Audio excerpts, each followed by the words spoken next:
My name is Egbert Pöttler.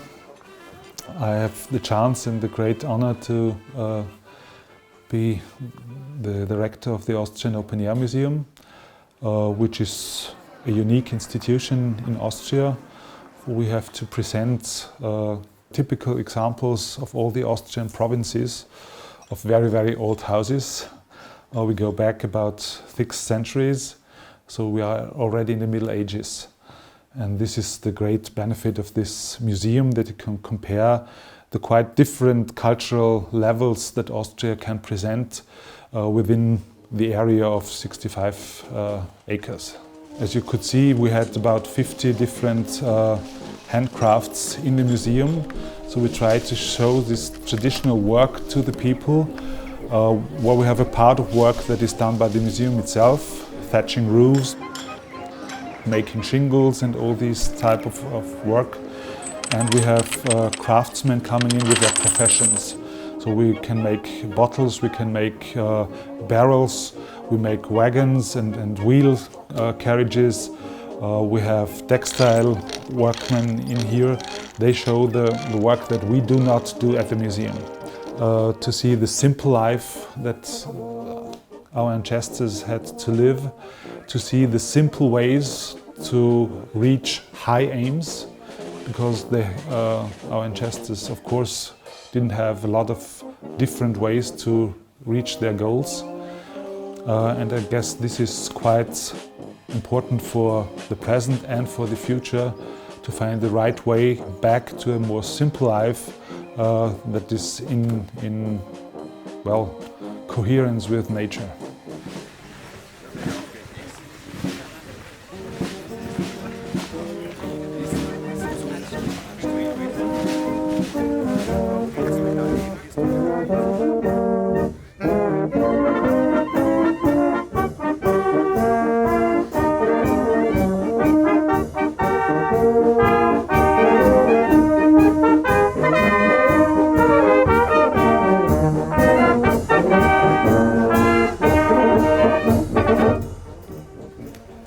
I think in some ways the innovation that is related to tradition. Because I think in Austria, wood is really related to our country, and CO2 reduction, healthy resource in a certain way. Old houses like Stübing, they're made from wooden elements, a kind of prefabrication too. Every roof is a prefabricated element, and I think that what we want in architecture. We have to use prefabrication, we have to use seriality to convince people to go in new directions. I'm Rüdiger Leiner, an architect and urbanist, and I think we're quite working a lot in this context of the HOHO. I think we made a whole urban planning for this area, and then we started one of these buildings. There are, I think, 4 or 5 skyscrapers is now the HOHO that we continue to elaborate. I'm Oliver Sterl. I'm partner in the office, and we do together this town planning structures. And I used to work a lot on the HOHO. The HOHO is one of the light tower projects with the CLT. It's cross-laminated It's not a new invention, it's a new technique. At the beginning we want to make something different, something specific, something like an icon for the whole area and kind of exceptional building. And then we started with this idea of a wooden skyscraper. And this wooden skyscraper should be example how to use wood in Austria and in Vienna, because it's not very easy to make it realistic. I think the first approach was that this quarter that we made there should be innovation quarter. So we tried to find new technologies, new ways, and in some way a new way is very often an old way, so that you get related to tradition. And then with the developer we discussed what can we do to make a kind of exceptional building. And then we started with this idea of a wooden skyscraper. And this wooden skyscraper should be example how to use wood in Austria and in Vienna, because it's not very easy to make it realistic. Actually, this is a European skyscraper. That means it acts and interacts with its surrounding. And the surrounding is made by this office as well. So this is the surrounding, as Rüdiger said, is the Seebad-Quartier. And this is a town planning piece with about 11 hectares. And we designed it, the idea was to develop the whole area along one chain of room sequences of different proportions, of different volumes. So when you walk in there, you have kind of a feeling going to an old town, not being in a new town, being in an old town. And one part for this Seebad-Quartier project was to do some high-rise building, not only in this project, all around the area, to give more of orientation and more of kind of identification for the people who live there. And the HoHo is one of the light tower projects. So this will give the most of orientation and identification when it comes to this area. Because of this project, because people lose their fear of the material wood. Before they had some kind of natural fear, wood is burning, don't bring it into towns. Now people think different, they know it's no problem. We have a positive example, and we hope that it gets more and more, and we can bring wood even into the urban areas.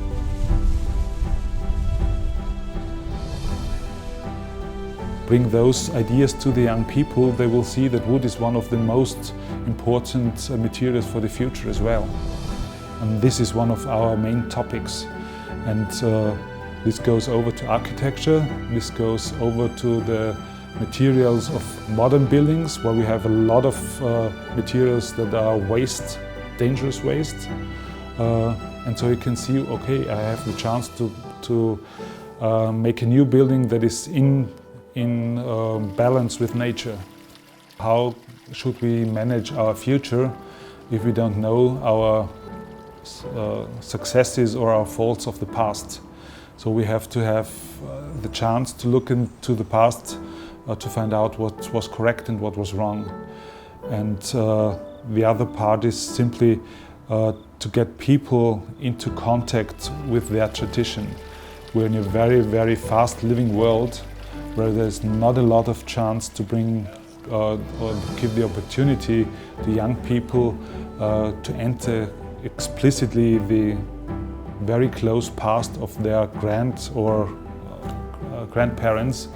We still have the chance that it's the past of the grandparents, and if you have an emotional contact to the past and to the tradition and to the life of their grandparents or one generation before, then it's much easier to cope with the past and to find elements you can take to the present.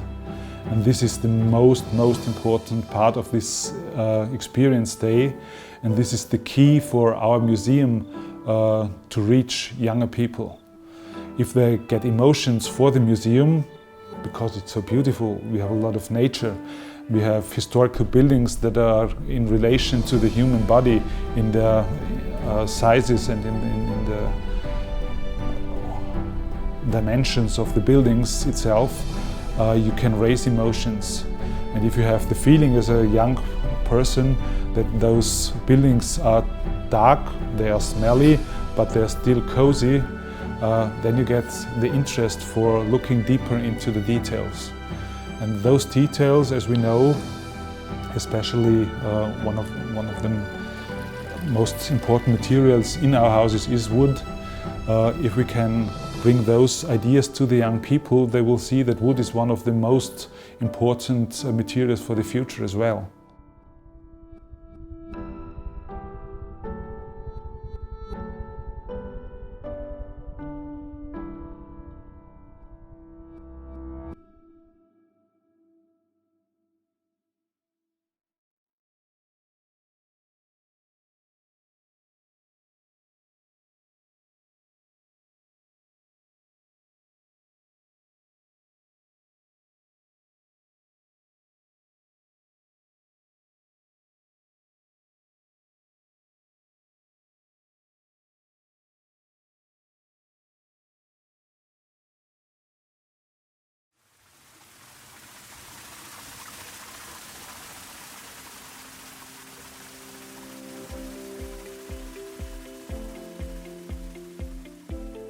My name is Sebastian Nemestoti. I'm working at the University of Natural Resources and Applied Life Science in Vienna.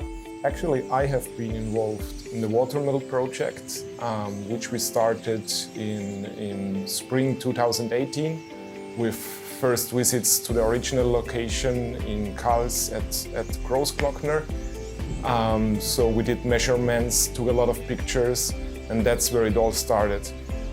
I think our connection to the museum also started through dendrochronology. We have been sampling all the buildings here in the museum and also some of the objects inside of the houses. So when we started the mill project, it was also connected to dendrochronology. We have been there I think it was 2016 or 2017, and for the first time saw the valley of the mills. I think there are 7 mills now. I'm not actually sure about the number, but we were there again in 2018 and they lost 1 mill because the whole valley is close to a way bigger stream than here in the museum. So 1 mill got lost, and also that's kind of one of the reasons we think it's important to get one of those, at least a copy of those mills, into the museum. As far as we know at the moment, there is less than 20 of those horizontal water wheel mills left in Austria. So that's a place where we construct this special type of water mill, Stockmühle in German. So that's the foundation here. It's the foundation made of stone walls. And it's going up in something like that height. And then the wooden building will start, which will be erected during the WWD, March 12th. And the goal is to have it finished on March 23rd, that we are able to finish it within this 10-12 days. So the part with the water, the water mill itself will be here. No? Yeah, the venue is within the museum, so that we have the background of the historic buildings. We are running a cooperation with the museum since a long time, and it was always the goal to rediscover knowledge which was available in former times, to use it in future. This was really one of our main goals, and that is also a little bit of background here for the WWD event. To use this historical background of the buildings and of the inventory of the furniture, machines and stuff like this. This was very important for us. So that's we're not looking just backwards. We are not historians. We try to set up knowledge which can be used or should be used or will be used in nowadays and in future. Mein Name ist Erwin Url, bin gelernter Zimmerer. Einfach das Zusammenarbeiten mit den ehemaligen Arbeitskollegen und da, was da international die ganzen Leute, ja, ich habe mir das zuerst ein wenig schwieriger vorgestellt, weil ich bin ja nur eine Sprache mächtig und das ist steirisch. Aber wir haben uns einfach verständigt. Wenn wir mit Handzeichen allein, wenn irgendwas zu machen war, entweder zeigt man mit dem Zollstab, wie viel Zentimeter, sagt man genau hin, wie was brauche ich.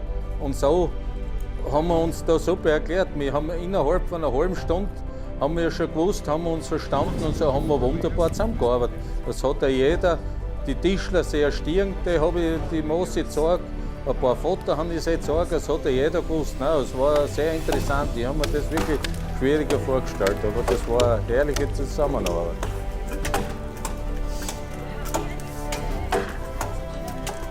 And the question was also about tradition, and it's not so easy tradition. When we had a look with a carpenter friend, Joe Thompson, we had one day off and we walked into the buildings.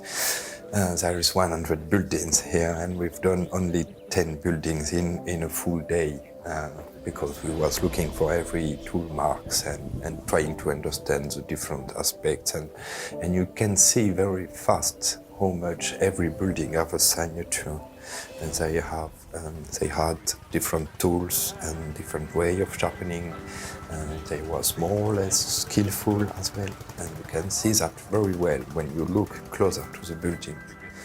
The manual steps with hand tools, which have been necessary to produce all the locks, all the connections, the small pegs which are connecting the locks. So there is a lot of knowledge hidden almost sometimes in between the walls. You can't see it anymore. You can only see it during setup of the mill. So the mill project is a reconstruction project of a mill that have been studied. It's a mill from the area, from here. So the idea was to make a new one using more or less the same tools, the same way of doing it. It's a very simple mill. So an old one, for me, it's the only way to understand very well the material. When you use a hand tool, you will feel directly the material.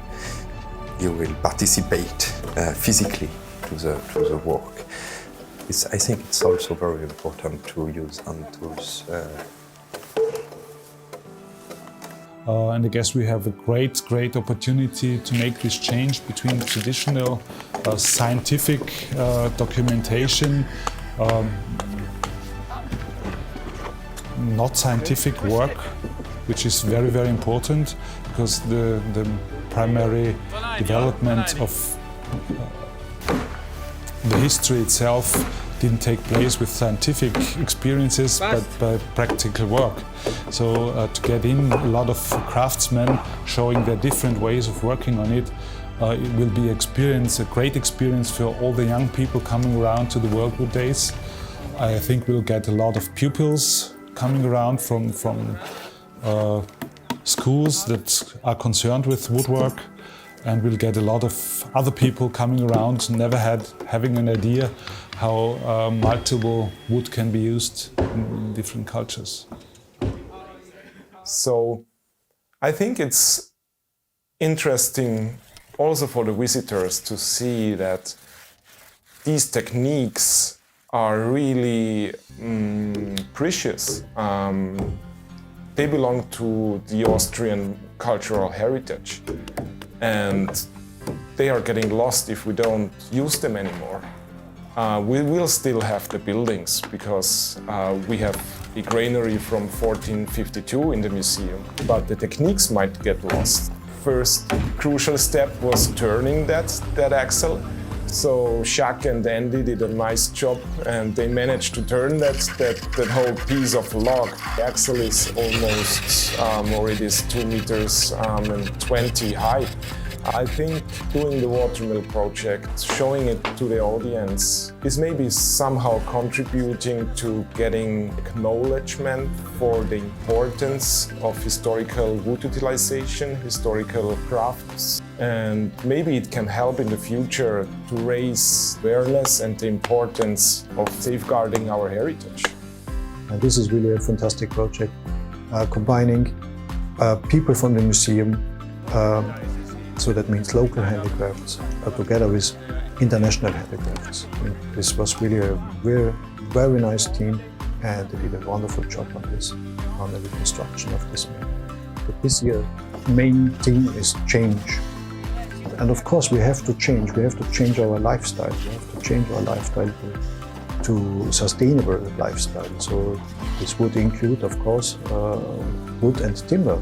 So that's the only mass product we have which is sustainable. And that's the way what we have seen in former times, and that's what we are analyzing here in the museum also. And we can use these ideas from former times to get an idea for the future, how we have to change our lifestyle to have zero waste buildings and stuff like this. They just had the topping off celebration and they mounted the small tree there. All the carpenters involved and also the woodturners who were involved got on top of the building, on the roof, and we had a really nice speech also mentioning how well it worked with all the people involved in the project. So it was really also, I think, an emotional moment for all those guys standing up there, being proud of what they have achieved in a short time. You see the whole project is growing and the mill is growing, and you start to feel, okay, we're going to make it until Saturday and we will have the water running through the lead and the mill will be turning. Bringing the mill to the museum is also contributing to the safeguarding of our cultural landscape. So I think it's a really nice thing which will also stay here after World Wood Day. So when you think about the buildings here, it should stay there for several hundred years. So we have created history here. So I think that's a nice thing on a nice project.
I am Shyam Sundar Kawang, Assistant Professor at Nepal Engineering College, and I'm involved for the World Wood Day event in designing a tier temple.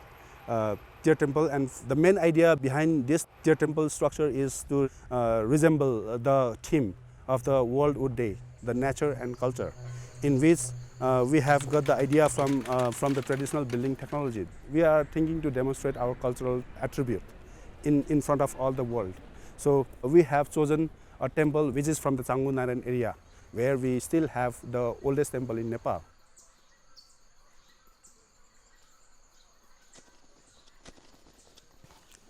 This is a site map of the Changu Narayan area, and then this map contains the area which is enlisted in the UNESCO World Heritage Site. There is around 350 houses now, but it is mentioned that during the medieval period, which dates back from 12th century till 17th century, there is some kind of inscription which is found, and it says that during that time Changu Narayan area was a metropolitan city which contains 700 houses in the center and 900 houses around So it was a metropolitan city. It was the place where the population was very high. Actually now the renovation of the Kileshwar Mahadev temple has been started. It is not only the renovation of this Kileshwar Mahadev temple, but also the renovation of the overall monument zone of Changunarayan area. My family have been living in this place. It's already 324 years. I'm Anish Bhatta. My family, they belongs to the one of the priests of the temple, which is inside the temple courtyard, and we belongs to the priest family of the Kileshwar Mahadev temple. In the pagoda style in Changunarayan, there is only two temples. That is the Changunarayan and Kileshwar Mahadev. That's Kileshwar Mahadev Shiva temple. Mahadev and Shiva is similar name. There is one pillar inside. Kileshwar means pillar. It's like a knot. This killa, that is the lock. This whole hill locked by that stone. That is the pillar. That's big pillar. Is the Shiva Linga. Yeah, that's called Kileshwar Mahadev. र यो चाङ्गुनारायणको एउटा विशेषता के छ भने यसको स्ट्रक्चरमा जुन यो मन्दिर बनिएको छ, मन्दिरको जुन जग छ त्यो जग एउटै ढुङ्गाबाट बनिएको छ। एउटै ढुङ्गा, ठुलो ढुङ्गा, चारकुने ढुङ्गा, त्यही ढुङ्गामाथि नै यो मन्दिर बनाइएको छ। अनि यो मन्दिरको खास बलियो गरी बनाउनुको पछाडि के छ भनेदेखि यसमा भित्र ठुला ठुला काठको अग्राक काठको पिलरहरू राखिएको छ, स्तम्भहरू जुन एक अर्कामा जोडिएको लक भएर बनाइएको हुन्छ। यो स्टेप बाई स्टेप गरी बनाइएको हुन्छ र हरेक काठको जोडाइ मेन पिलरसँग सम्बन्धित हुन्छ। त्यसले गर्दाखेरि यो मन्दिर ठुलो भूकम्प आउँदाखेरि पनि इटाहरूको वालहरू खस्छ तर यो मन्दिर ढलिहाल्दैन। अहिलेसम्म प्रामाणिक रूपमा हेर्दाखेरि अहिलेसम्म आएका जति पनि विनाशकाली भूकम्पहरू आए यो मन्दिर बने पश्चात त्यहाँदेखि अहिलेसम्म यो मन्दिर ढलेको छैन। अब काठका टुँडालहरू विभिन्न पछि जोडिएका चिजहरू खसे तर मेन मन्दिरको स्ट्रक्चर चाहिँ ढलेको छैन। जसले चाङ्गुनारायणको लागि र हाम्रो देशको लागि के गरौँ भन्ने किसिमको सोच भएको व्यक्तिको हामीलाई आवश्यक थियो। र त्यति बेलामा हाम्रो एकजना सर हुनुहुन्छ, उहाँको एउटा प्रोजेक्ट छ यहाँ। त्यो प्रोजेक्ट को नाम चाहिँ वर्ल्ड हेरिटेज इन्भाइरोमेन्ट फाउन्डेसन हो। यसको चाहिँ नि चेयरम्यान हुनुहुन्छ मिस्टर पिटर zone sandy. This comes from a very early period of foundation, and it's beautiful. I mean, when I first came, I remember this, and this is a rest house for visitors. The result of the earthquake is that everyone's been storing what materials they were able to save, but it'll eventually all go, and this is an important sector in the beginning of the village.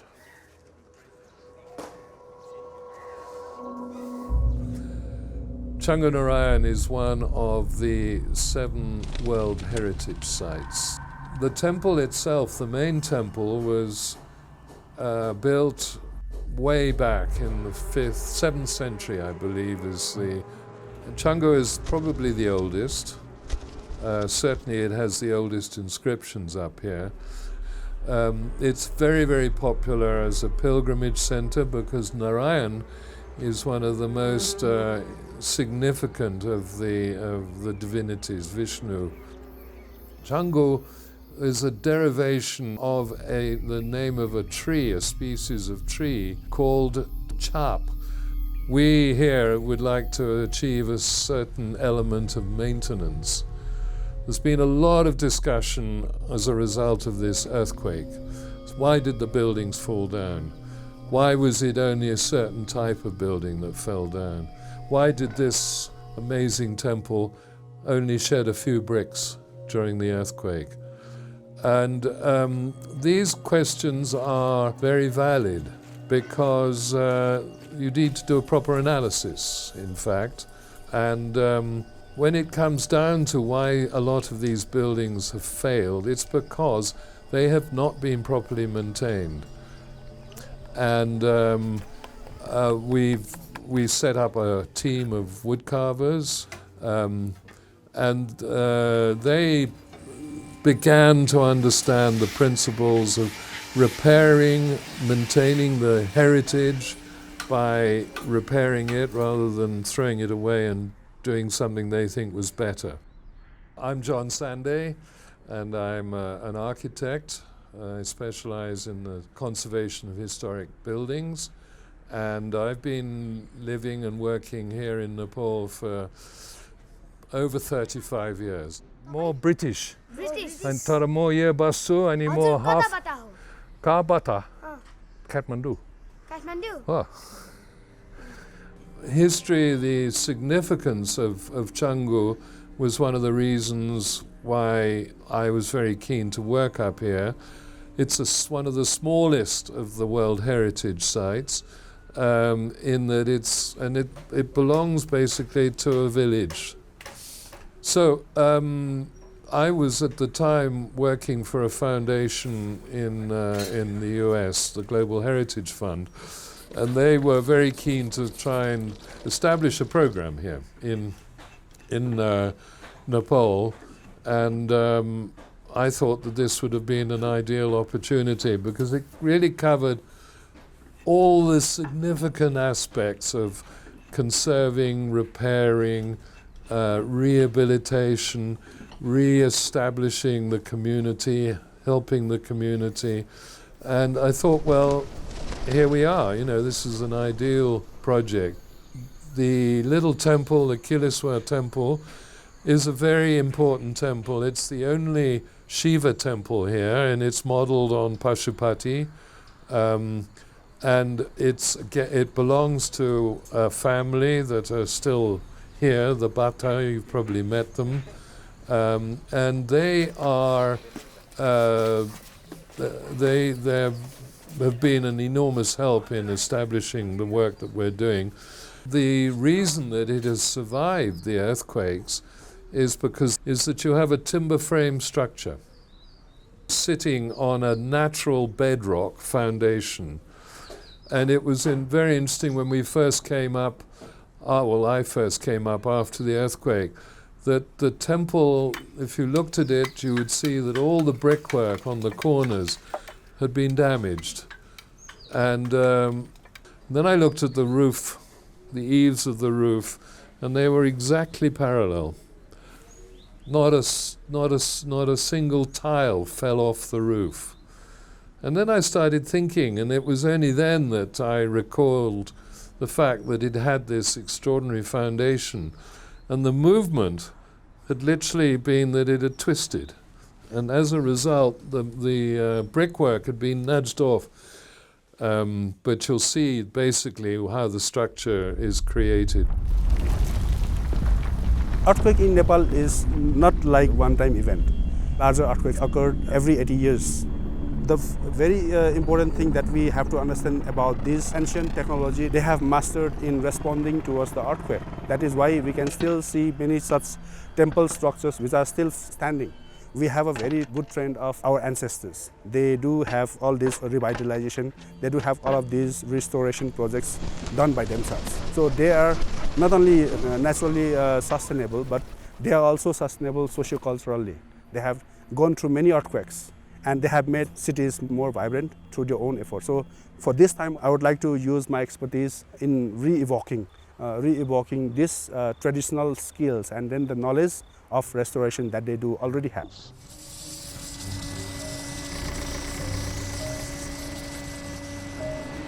The only thing is like, we are thinking to have a temple structure as a project. Temple structure as a project to demonstrate the technologies behind, to demonstrate how they use the natural element for their built up spaces. Particularly for the methodology to get into this project is like we started with a small literature review kind of things of what temple does mean and what actually is deer temple in Kathmandu Valley. And after that we went for some cases to observe in around Kathmandu Valley, like in Panoti, in Canggu. So for this we have after finishing the cases, we try to model it to prepare us a 3D model for these timber elements, whichever is being applied for these things is like in a 3D computer application. Since it is made up of a very integrated combination of these natural materials, the whole temple has a very unique kind of style to support the load and to respond to different natural circumstances like wind, like rain, and then earthquake and some other calamities too. So after the 3D modeling, maybe we will try to compare the original temple structure, its timber frame, and then with the new that we have prepared. And we would also try to differentiate what actually is different from these two, and then maybe we would also be able to seek some of the problems that went wrong. And then this becomes the main foundation. This is repeated here. This timber comes down and sits on somehow in here, okay? Because you have a building, it's a structure, and everyone believes that the brickwork, like over here, is structural. But here we've proven it basically that it's not, because we've taken all the brickwork away. Well, what does the brickwork do, and why does everyone think that the brickwork is important? Well, the simple answer is that the brickwork is purely a fascia, a covering, and that the main structure of the temple is dependent on the timbers or the wood.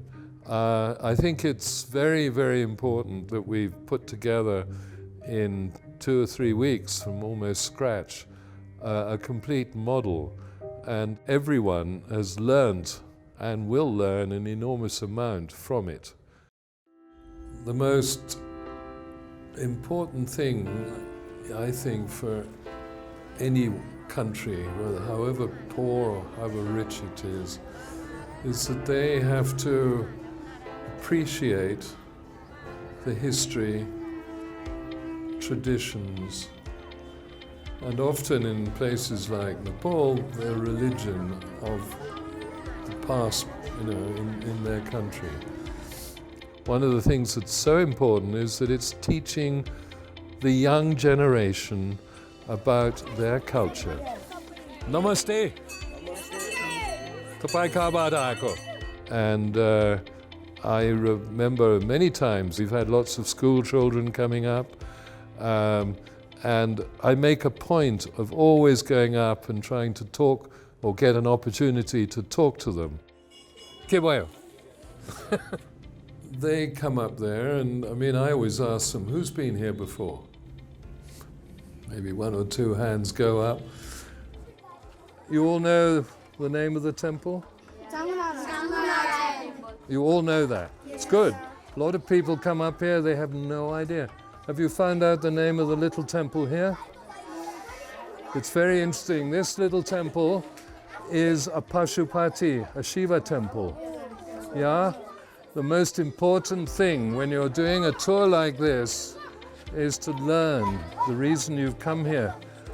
It's a learning experience, this, and it's really important for you to begin to understand that you're standing here in one of the oldest and most important, both historically and religious-wise, of all the temples in the Kathmandu Valley. And I think it's very, very important to to provide the local people with basically a record of their past history. I mean, to be able to hand over Changunarayan in a sound structural state, well, however poor or however rich it is that they have to appreciate the history, traditions, and often in places like Nepal, the religion of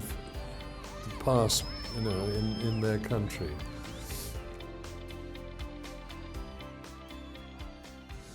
When I first came out, there's a very famous architect, artisan in England called William Morris, and he was the great champion for conservation.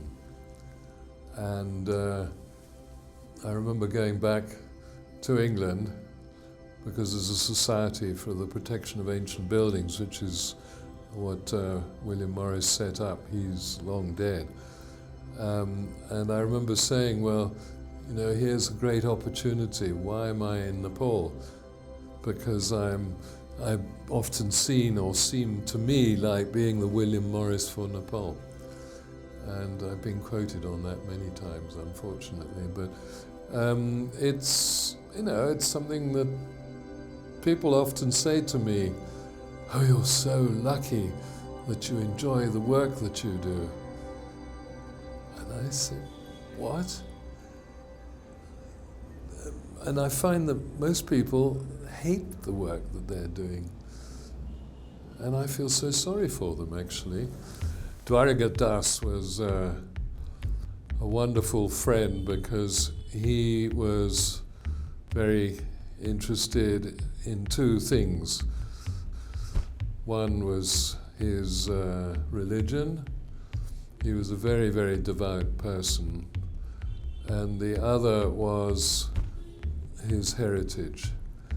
And he and I, we got together because he knew I was working in the Hanumandoka and repairing wood carvings. And so he basically came over to try and poach one of my guys so that he could use him in his own business. And but I ended up a very close friend of his, and we used to spend a lot of time discussing both obviously the heritage side of it, and I managed to give him a couple of guys who worked in his atelier. My father used to be working in the government, and when he was a young man, he was also a youth leader, and he was into bodybuilding and physical fitness. So during one of his morning joggings in Kathmandu city, he lived in the core center, just very, very close to the Rar Square of Kathmandu. So he was ingrained and soaked in this culture. So this is in him. So when he was going on his jogging, he found some woodworkers, actually carpenters, that it was winter, so they had a little, we call it a muckle, it's like in a little bowl where you make fire to keep yourself warm. So they had this in front of them and they were working on a wood. So when he looked closely, he saw it was a wooden pillar, a 15th century pillar, where they were sawing off the carved portion, which for them was not good wood, because that had no usage. But they were trying to salvage the wood, which is the inner, the solid part, to make window frames or whatever they were planning to make.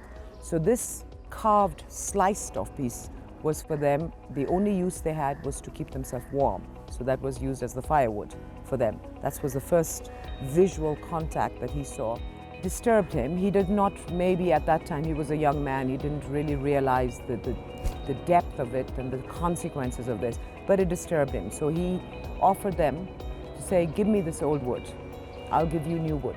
So that's how he started. So he decided and he realized that the traditional architecture, which the woodwork is the inherent composite of the architecture, was going to be destroyed.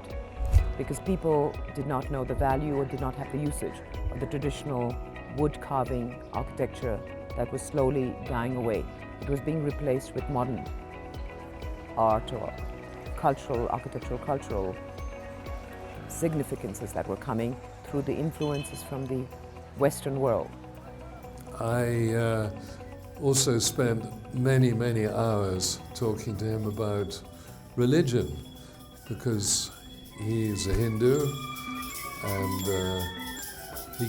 he always used to refer to our God. And I challenged him. I said, what do you mean by our God? Well, he said, you have a Christian God, and he's up there, basically, very simply, he said. He said, well, you know, both our gods are under probably one God.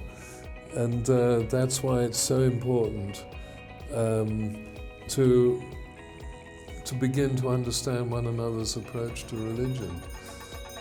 And so we had many, many big discussions on religion and heritage. And I think, again, why does heritage exist? 90% of it's because of religion. He took it upon himself to start then. He became conscious, so he then started consciously moving around the city. And he started seeing that all of this woodwork was going to be destroyed because people did not know the value. They didn't have, more than the value, they didn't have a usage of it anymore. So he took it upon himself to buy these pieces and start collecting them. There was a purpose behind to save it for the future generation, because he began to realize that the identity of the Nepali people was linked to this architecture.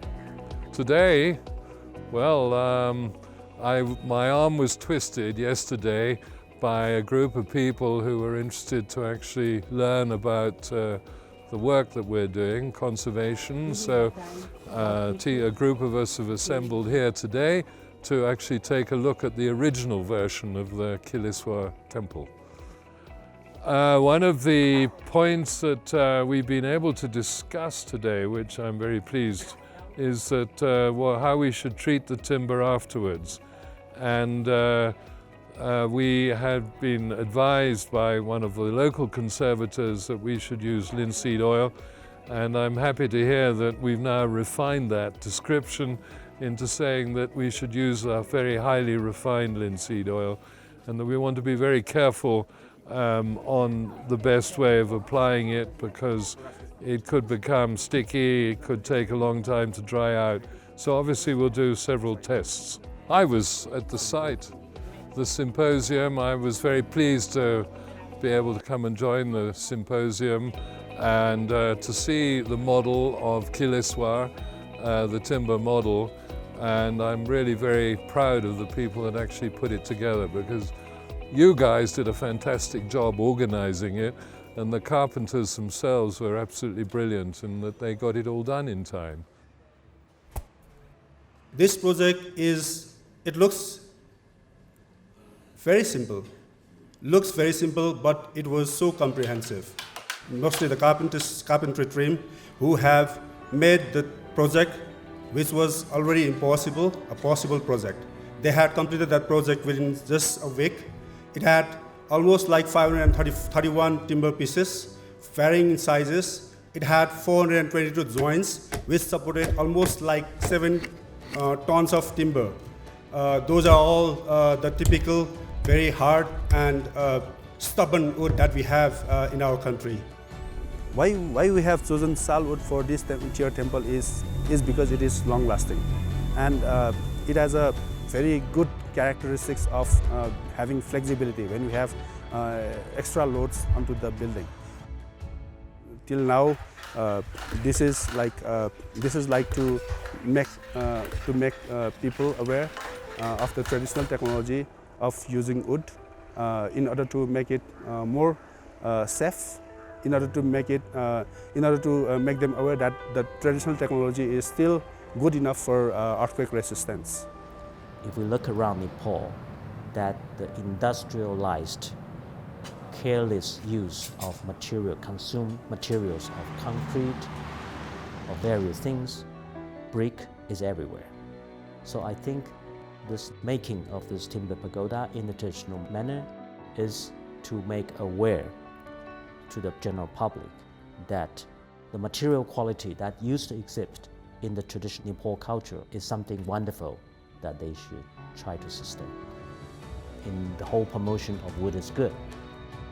If we use this as an opportunity to be able to mobilize local craftsmen, help to activate a traditional craft that perhaps not as active now. And if this can relate to somehow for the post-earthquake reconstruction for the traditional architecture, including the pagoda or the tier temple, is how do we conserve forest? How do we make the use of wood sustainable?